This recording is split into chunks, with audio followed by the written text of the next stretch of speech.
Good morning. Welcome to another episode of Dermis with Dr. Vignesh Narayan. Today I'll be talking about urticaria or hives.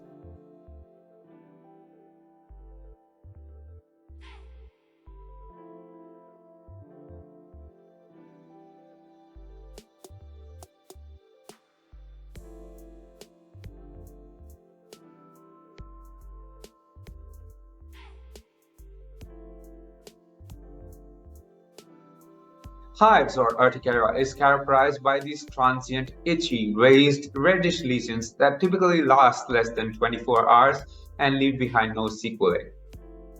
Urticaria may be of multiple types, including the acute, the chronic, or the inducible form.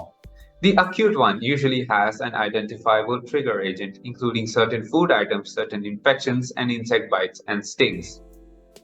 The food items that can typically cause acute urticaria include peanuts, eggs, certain meats, and seafood.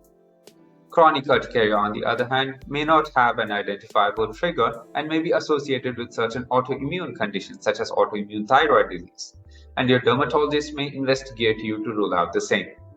Inducible urticaria, on the other hand, may be caused by certain internal and external agents, which include excessive sweating, sunlight exposure, and heat and cold. Urticaria may be at times associated with swelling of the lips and also the eyelids, in which case it is called as angioedema. And angioedema may again be of two types, which may be caused by the release of histamine or by the release of bradykinin. Urticaria typically lasts less than 24 hours. However, when it lasts more than 24 hours and leaves behind hyperpigmentation and is more painful rather than itchy, your dermatologist may suspect certain autoimmune connective tissue diseases to be associated with it. There are a number of treatment options available for urticaria, including antihistamines, which may be of the first or the second generation type. The first generation antihistamines typically cause sedation and may dry out your secretions, and the second generation one, do not cause that and are thus more popular. Your dermatologist may increase the dose of your antihistamines to a level that achieves control and also may prescribe other agents which stabilize your mast cells. Mast cells are the cells that release histamine and are responsible for the symptoms of urticaria.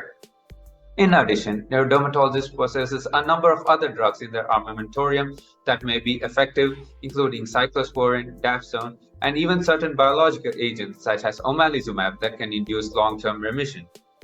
At times, your dermatologist may do certain blood tests to rule out conditions that may be responsible for refractory urticaria, and these may require different types of treatment options. Sometimes your dermatologist may do an autologous serum skin test in which they take your blood, process it, and inject it into your forearm to see what type of urticaria that you have. So remember, if you do have urticaria, visit your dermatologist. There are a number of treatment options available, and treatment is definitely possible in most cases and usually within a year. So come, let us fight urticaria together. If you like the content of this channel, do hit the subscribe button. I'll catch you next time. Thank you very much for patient listening.